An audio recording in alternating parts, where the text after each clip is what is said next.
Obrigado, Michele. Eu estou aqui no quadro Lado C para escolher um dos 1001 discos para se ouvir antes de morrer deste livro e para dar uma dica sobre ele e falar um pouco, né? A minha escolha foi de um dos álbuns que eu acho que eu mais ouvi na minha vida inteira e uma banda que eu gosto muito também, que é o Joy Division. O álbum se chama No Pleasures e foi lançado em 1979.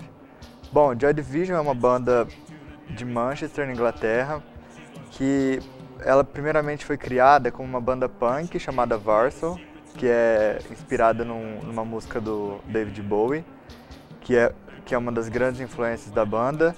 E aí era mais uma banda convencional de punk da época, que usava coro, fazia as músicas com cunho de ativismo muito forte.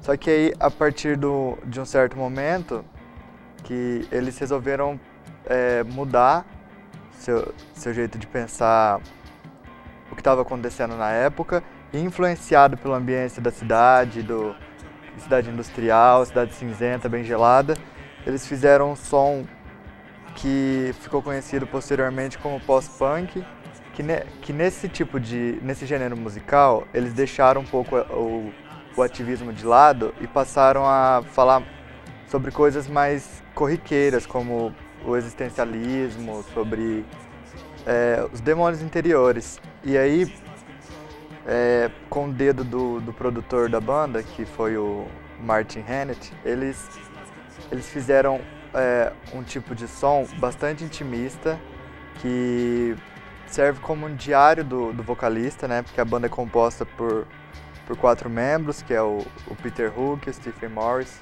o Bernard Sumner e o Ian Curtis, que é o grande gênio por trás da banda, né? Todas as letras parecem uma confissão da vida dele, que são dores colocadas no papel.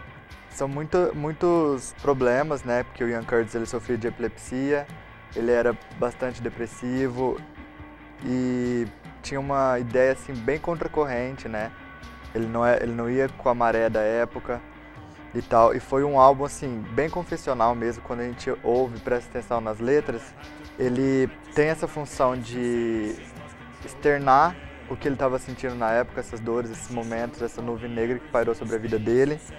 E é um álbum bem pessoal mesmo. Óbvio que os outros 3 integrantes tiveram uma grande parcela de sucesso do álbum, mas o foco mesmo fica no tom confessional do álbum, que é dado pelo Ian Curtis, e todas essas dores que ele teve na vida dele, da traição com a mulher. Então ele tinha vários problemas internos na cabeça dele, assim, ele era um cara muito introvertido e sem dúvida um gênio, que ele colocava todos esses demônios interiores a favor da arte dele, que aí se torna um álbum denso. Eu acho que no primeiro momento ele é difícil de ser ouvido, mas assim que você compreende a completude do álbum, o contexto dele, tudo, a história que é fascinante por trás, ele se torna um álbum maravilhoso e é difícil parar de ouvir. Você ouve inúmeras vezes e quando você vai compreendendo a dor dele, você meio que entende, você meio que sente uma série de sentimentos. E aí ele se suicidou e reza a lenda que ele foi enforcado na mesa da cozinha, ouvindo o álbum The Idiot do Iggy Pop, que era uma outra grande influência dele. E esse suicídio, toda essa história, tem 2 filmes que retratam bem a história da banda e depois o que acontece com a banda após a morte dele.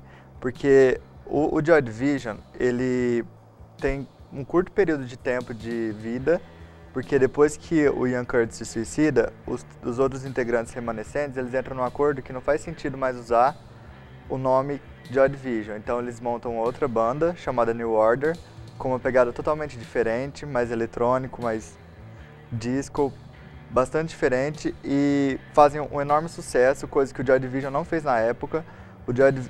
O sucesso dos álbuns do Joy Division foram posteriores.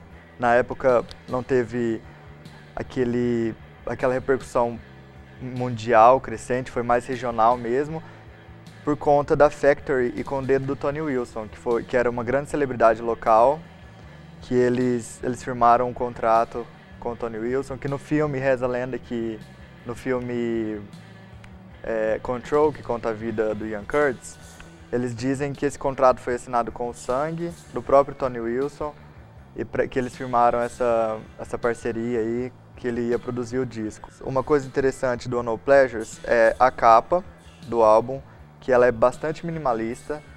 Ela é um fundo preto com alguns riscos brancos. Esses riscos eles representam a morte de uma estrela captada por um medidor de pulso e se tornou um ícone posteriormente, né? Porque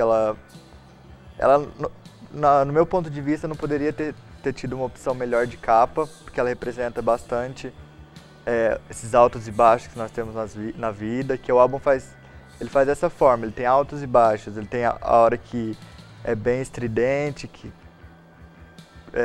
mostra bastante essa sonoridade mais puxada pro punk, como eles eram antes, e tem músicas mais baixas, mais pessoais, como Kneel Down Fades, e vários críticos dizem que se não fosse o fato dele ter morrido, a banda teria se tornado exatamente como ela é hoje, ela teria tido esse cunho pro eletrônico como New Order teve, só que eu duvido um pouco, eu acho que seria um pouco mais sombrio como era antes, não ia ser toda essa alegria, não ia ter grandes momentos como Blue Monday, músicas assim que o New Order tem, que chacoalhavam os boatos da época, etc. A partir daí, desses álbuns e esse sucesso posterior, depois da morte de Ian Curtis, eles influenciaram uma série de bandas, muitas bandas, ajudou a dar cara para esse rock alternativo que nós temos hoje.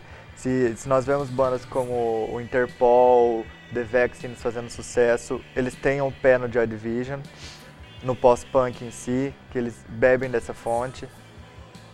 Outras bandas de pós-punk também, como Silk, Sydney Bench, Echo and the Bunnymen, The Cure, são várias outras que ajudam a caracterizar esse estilo, que foi o pós-punk, que é bem característico por ter essas letras mais confessionais, falam de amor, é uma antítese ao punk.